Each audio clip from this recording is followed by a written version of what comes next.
ఒక మహర్షి కోపంగా వచ్చి తన నలుగురు కుమారులతో మీ అమ్మ తలని ఆమె శరీరం నుంచి వేరు చేయమని ఆజ్ఞాపించాడు. తమ సొంత తల్లి తల నరకమని ఆజ్ఞ వేశాడు. కన్న తల్లిని చంపి ఆ పాపాన్ని మూట కట్టుకోవడం ఇష్టం లేక ఎవరూ కూడా ఆ పనికి ముందుకు రాలేదు. కానీ వాళ్ళందరిలో చిన్నవాడు ఆ మహర్షి చివరి కుమారుడు తన తల్లిని చంపడానికి ముందుకు వచ్చాడు. అప్పుడు ఆ మహర్షి తన కుమారుడితో వెళ్ళి నీ కర్తవ్యాన్ని ఏమాత్రం ఆలోచించకుండా నెరవేర్చమని చెప్పాడు. తండ్రి ఆజ్ఞ ప్రకారం ఆయుధాన్ని తీసుకొని ఒక్క వేటుతో అతను తన కన్న తల్లి తలను నరికేశాడు. ఇది ప్రపంచం మొత్తాన్ని గడగడలాడించిన ఒక వీరుడి కథ. ఈయన 21 వంశాలపైన దాడి చేసి వాళ్ళను ఈ భూమిపై నామరూపం లేకుండా చేశాడు. ఈయన ఎంతటి భయంకరమైన యోధుడంటే తన ఊచకోతకి శత్రువుల రక్తంతో నదులు నిండిపోయేవి.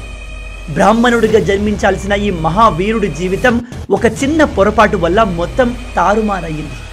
అతను ఎవరో కాదు, శ్రీ మహావిష్ణువు 6వ అవతారమైన పరశురాముడు.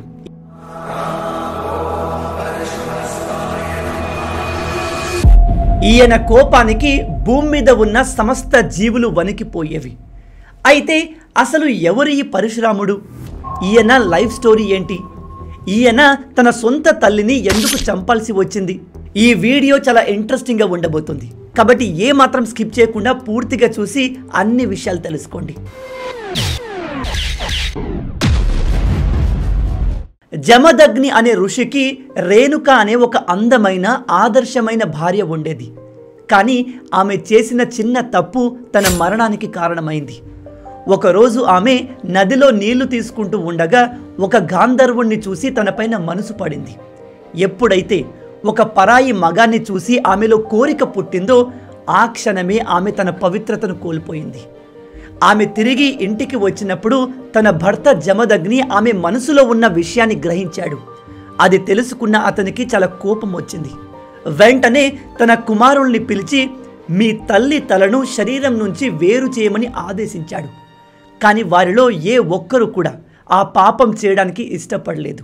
చివరికి వారందరిలో చిన్నవాడైన పరశురాముడు ఆ పనిని చేశాడు. అస్త్రశస్త్రాల్లో ప్రావీణ్యం పొందిన పరశురాముడికి ఆ పరమేశ్వరుడే ఒక దివ్య ఆయుధాన్ని వరంగా ప్రసాదించాడు. కానీ ఆ దివ్యాస్త్రాన్ని తన సొంత తల్లిపై ప్రయోగించాల్సి వస్తుందని ఆయన అస్సలు ఊహించలేదు. జమదగ్నికి ఉన్న ఆవేశం తన మొత్తం కుటుంబాన్ని నాశనం చేయగలదని తెలుసుకున్న పరశురాముడు అతని కోపాన్ని తగ్గించడానికి కన్న తల్లిని చంపాడు. అయినా కానీ అతనికి ఇంకా కోపం తగ్గలేదు. అతను చెప్పిన మాట వినలేదని తన నలుగురు కుమారుల్ని కూడా చంపేయమని పరశురాముడికి ఆజ్ఞ వేశాడు. ఇంకా చేసేదేమీ లేక తండ్రి ఆజ్ఞ ప్రకారం వాళ్ళను కూడా చంపేశాడు. అలా తండ్రి ఏ ఆజ్ఞ వేసినా దానికి ఎదురు సమాధానం చెప్పకుండా పరశురాముడు ఆ పని చేసేవాడు. అతని మాట పట్ల పరశురాముడు చూపిస్తున్న గౌరవానికి విధేయతకి జమదగ్ని మహర్షి సంతోషించి నీకు ఏ వరం కావాలో కోరుకో అని అడిగాడు. దానికి పరశురాముడు నా తల్లిని అన్నల్ని తిరిగి బతికించండి, కానీ వాళ్లకు ఎట్టి పరిస్థితుల్లో వాళ్ళు చనిపోయారు అనే విషయం గుర్తుండకూడదు అని కోరుకున్నాడు. జమదగ్ని మహర్షి తన మాటను వెనక్కి తీసుకోలేక తన తపశ్శక్తితో వాళ్ళందరినీ తిరిగి బతికిస్తాడు.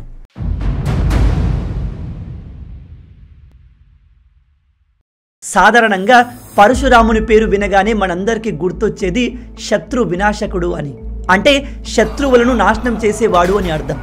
అతనికి ఆ పేరు రావడానికి ముఖ్యమైన కారణం కార్తవీర్య అర్జున్. ఇతను మొత్తం ప్రపంచాన్ని తన గుప్పెట్లో పెట్టుకున్న అధిపతి, మాహిష్మతి సామ్రాజ్యానికి రాజు. అతనికి ఉన్న ఇంకొక పేరు సహస్రబాహు, అంటే 1000 భుజములు కలిగిన వాడని అర్థం. ఒకరోజు మహర్షి దత్తాత్రేయుడి అనుగ్రహం కోసం కార్తవీర్య అర్జునుడు కఠినమైన తపస్సును చేసి ఆయన దగ్గర నుంచి కొన్ని వరాల్ని పొందాడు. అందులో ఒకటి అతనికి 1000 భుజాలు కావాలి, అంటే 1000 చేతులు కావాలి. 2 తన శక్తికి ఎవరు ఎదురు నిలబడకూడదు. 3 యుద్ధంలో అతన్ని ఎవరు ఓడించకూడదు. కార్తవీర్య అర్జున్ తాను కోరుకున్నట్టే అన్ని వరాల్ని పొందాడు. ఆ తర్వాత ఆ 1000 చేతులతో సహస్రబాహు యొక్క శక్తి హద్దులు లేకుండా పోయింది. తనకు ఉన్న శక్తితో ప్రపంచ నలుమూలల తన సామ్రాజ్యాన్ని విస్తరించాడు. భూమి, నీరు, పర్వతం, అడవి ఇలా అన్నిటిపైన తన రాజ్యాన్ని స్థాపించాడు. సహస్రబాహుకి తన సామ్రాజ్యం పెరుగుతున్న కొద్దీ అహంకారం కూడా పెరుగుతూ వచ్చింది. ప్రతిసారి నేనే గొప్ప అని నిరూపించుకుని ఆనందపడేవాడు. అందుకే అమాయకపు ప్రజలపైన, బలహీనులపైన దాడి చేసి వాళ్ళను చిత్రహింసలు పెట్టేవాడు. ఇలా రోజు రోజుకి తన రాక్షసత్వం పెరుగుతూ వచ్చింది. ఒకరోజు సహస్రబాహు అడవిలో నుంచి వెళ్తున్నప్పుడు పరశురాముడి తండ్రి ఋషి జమదగ్ని ఆశ్రమాన్ని చూశాడు. అక్కడ అతను ఒక కామధేనువు గౌమాతను చూశాడు. ఏ కోరికనైనా తీర్చే ఆ పవిత్రమైన గోవును చూసి అత్యాశతో బలవంతంగా తనతో పాటు తీసుకెళ్లిపోయాడు. ఈ విషయం తెలుసుకున్న పరశురాముడికి చాలా కోపం వచ్చింది. వెంటనే సహస్రబాహుని తనతో యుద్ధం చేయమని సవాలు విసిరాడు. అహంకారంలో మునిగి ఉన్న సహస్రబాహు పరశురాముని చూసి ఒక సాధారణ మనిషిగా భావించి అతని సవాలును చాలా తేలిగ్గా తీసుకున్నాడు. కానీ తర్వాత తెలిసింది అతను తన మరణంతో సవాలు చేశాడని. అలా వాళ్ళిద్దరి మధ్య యుద్ధం మొదలైంది. పరశురాముడు ఆకాశంలో ఒక బాణం వదలగానే అది వేల బాణాలుగా మారి సహస్రబాహు సైన్యం పైన వర్షంలా కురిసింది. పరశురాముడి పరాక్రమానికి ఎవ్వరూ కూడా ఆయన ఎదుట నిలబడలేకపోయారు. పరశురాముడు వేసిన బాణాలకు శత్రు సైన్యం మొత్తం నాశనమైంది. ఇక సహస్రబాహును కాపాడడానికి ఎవ్వరూ లేరు. దాంతో అతను తన మొత్తం శక్తిని ఉపయోగించి పరశురాముడితో యుద్ధం చేయడం మొదలుపెట్టాడు. అయితే పరశురాముడు కూడా ఏమాత్రం వెనక్కి తగ్గకుండా సహస్రబాహు చేతుల్ని ఒక్కొక్కటిగా నరుక్కుంటూ వచ్చి చివరికి తన తలను కూడా నరికేశాడు. అలా చివరికి సహస్రబాహు అహంకారం అండ్ అతని అత్యాశే అతని మరణానికి కారణమైంది.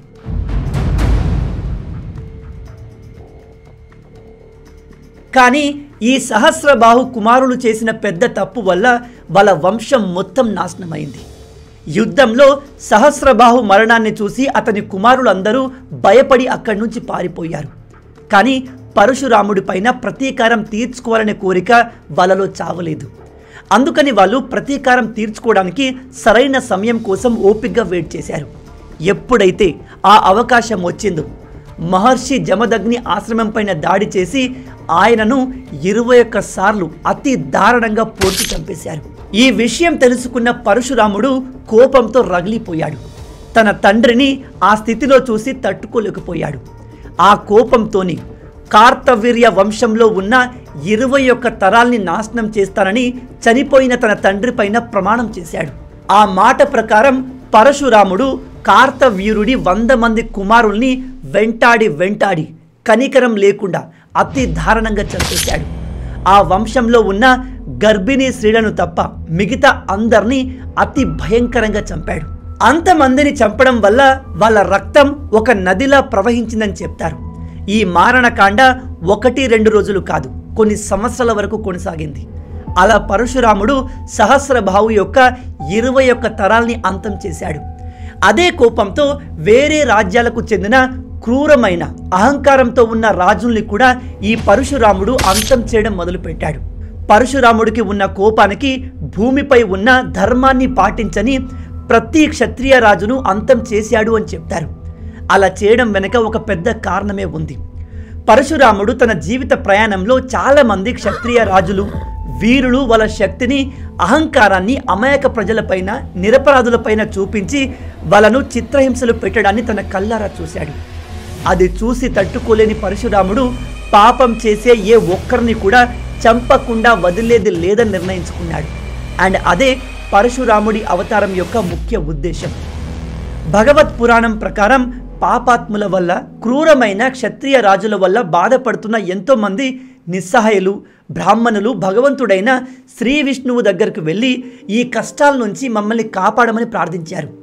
అప్పుడు విష్ణువు వారందరితో నేను త్వరలోని ఒక వీరుడి రూపంలో భూమిపై జన్మించి ఈ పాపాలన్నిటినీ నాశనం చేసి ధర్మాన్ని నిలబెడతారని మాటిచ్చాడు.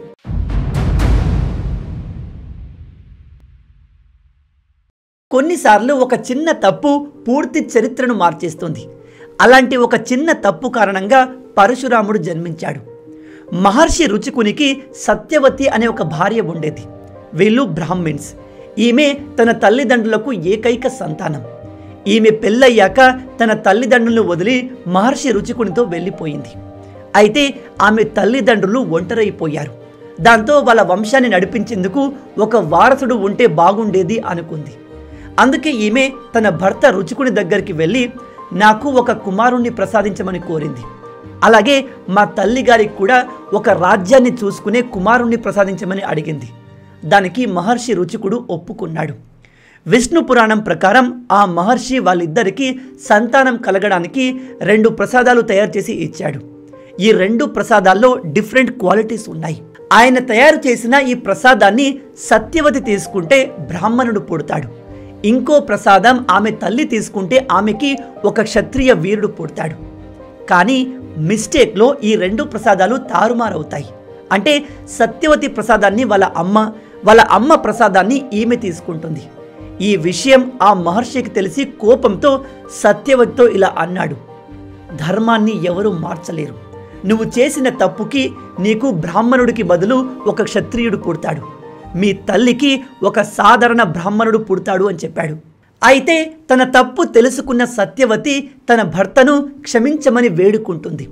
దాంతో మహర్షి రుచికుడు ఆమెను క్షమించి ఒక వరం ఇస్తాడు. అదేంటంటే నీకు క్షత్రియ కుమారుడు కాదు, మనవడు పుడతాడు అని చెప్తాడు. అప్పుడు సత్యవతి జమదగ్నికి జన్మనిచ్చింది. ఆ తర్వాత జమదగ్ని రేణుకాదేవిని వివాహం చేసుకుని 5 కుమారుల్ని కన్నాడు. వారిలో అందరికంటే చిన్నవాడు రాముడు. అతను పెరిగి పెద్దవుతున్నప్పుడు శివుణ్ణి ఎక్కువగా ఆరాధించి ఆయన నుంచి ఒక మహావీరుడిగా మారే ఒక వరాన్ని పొందాడు. ఆ వరంతో ఇతను ఆయుధాల్లో దిట్ట, విలువిద్యలో గొప్పవాడు, యుద్ధ రంగంలో ఓటమి లేని వీరుడు, పరశురాముడుగా పేరు పొందాడు.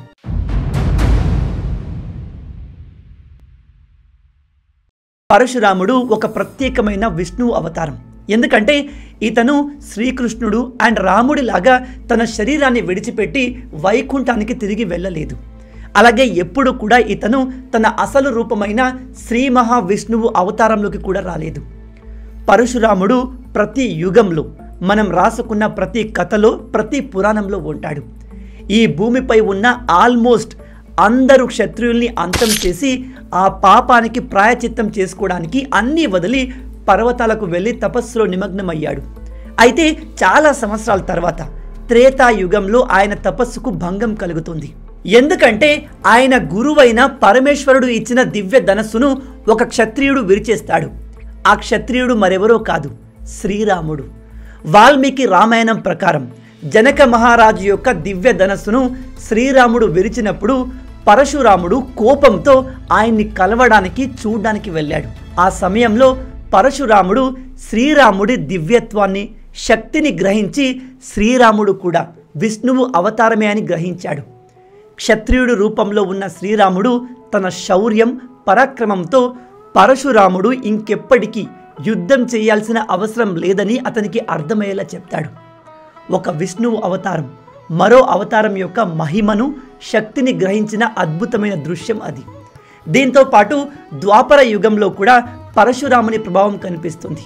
అక్కడ ఆయన భీష్ముడు, ద్రోణాచార్యుడు, కర్ణుడు వంటి మహాయోధులకు అనేక అస్త్రశస్త్ర విద్యలు బోధిస్తాడు.